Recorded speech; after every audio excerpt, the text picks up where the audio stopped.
What's up, everybody? My name is Josh LaFleur from Late Star Piano. Today, we're going to be talking about the next best thing you can do if you don't have a teacher. So I get it. Sometimes people, they can't afford lessons. They don't have a good music teacher in their town where they live. They don't want to do Zoom lessons, whatever the reason is. Some people just having a teacher and going in person or even doing lessons by Zoom is not an option, either because they can't for some reason or because they just don't want to, which is fine. Okay. And I've talked about this so many times before, but if you are serious about playing the piano, I would definitely get a teacher if at all possible. But this video is, we're ruling that out. So you can't get a teacher, nothing you can do, you don't want to do it. What else can you do? What's the next best thing for self-taught pianists? The best thing to do is you need to have some kind of feedback, okay? So if you don't get a teacher, that means you don't have that feedback. So you need to get that some way or another. It's maybe you can email somebody a video of you playing, some kind of online mentor maybe at the piano. They say they charge you, I don't know, $50 a month, whatever it is, and they just review videos of you playing. That's one option. If you don't want to spend any money at all, the next best option is to record yourself while playing. And really, this is really good in itself. Not as good as having a teacher, but still really good. Because, especially if you have a phone holder like I do, you can watch how you're playing, so you can see your technique. You can see if your elbow is flaring out, if your hand and your wrist and everything is in line the way it should be. You can also listen to what you're playing. So are you playing wrong notes? Are you playing not in the correct rhythm, not in the correct time? Are you making some little mistake here? Are you playing legato? It should be staccato. Are you playing a G chord instead of a G7 chord? You can hear all of these things on the recording. And if you can read music, you can follow along with the sheet music to what you are playing and make sure it matches up perfectly. Okay? So you can kind of critique yourself. Now, this is going to be a little bit harder than having a teacher because you don't know what you don't know.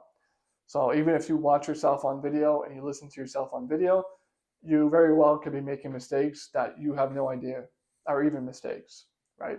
So playing the wrong note is pretty blatant, but if you're playing some kind of run, some kind of passage that's pretty quick, you might be playing a wrong note and not even realize it because it's a little bit faster, okay?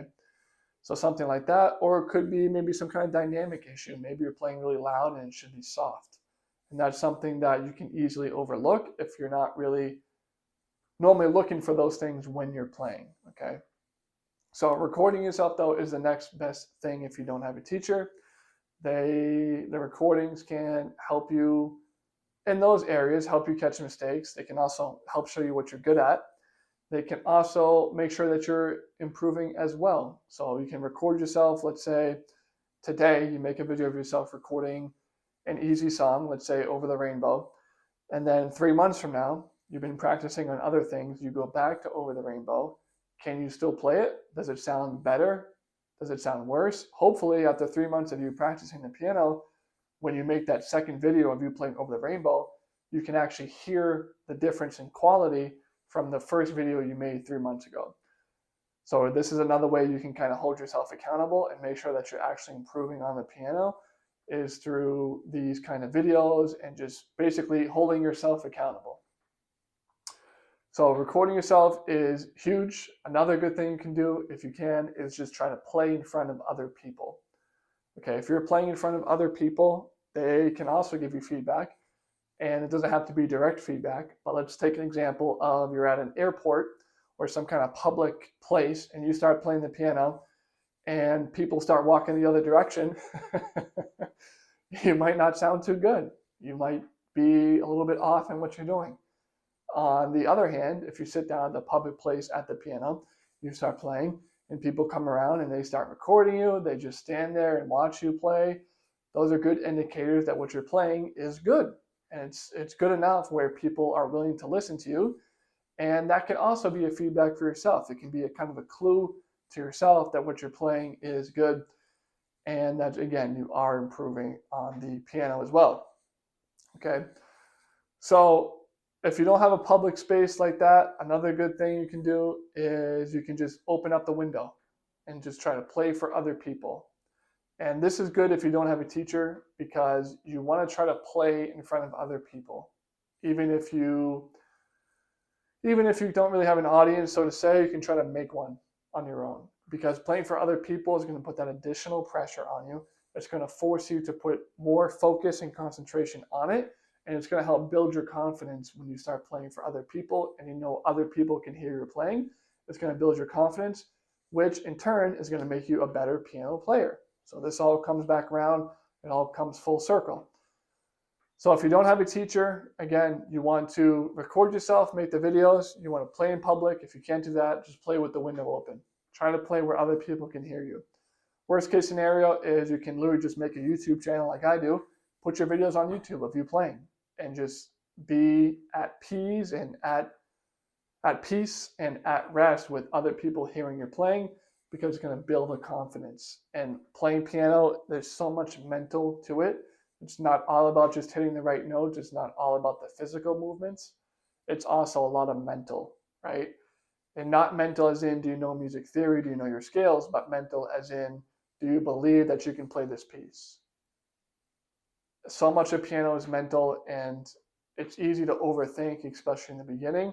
It's easy to overthink or kind of hesitate before playing a note, and then you end up playing the wrong key. Where if you kind of shut everything out and you believed in yourself and you were focused and disciplined in your approach and in your practice, things get to be on autopilot.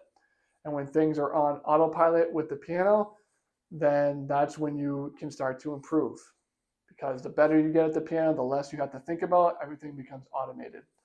Just like anything else, you think about driving a car. When you were 16 years old, 17 years old, you first started driving, you were probably thinking about everything. You were thinking about the weight you put on the gas pedal. You were thinking about the left-hand blinker, the right-hand blinker. Are your lights on? Is your check engine light on? What's this car doing over here? What's this guy doing over here?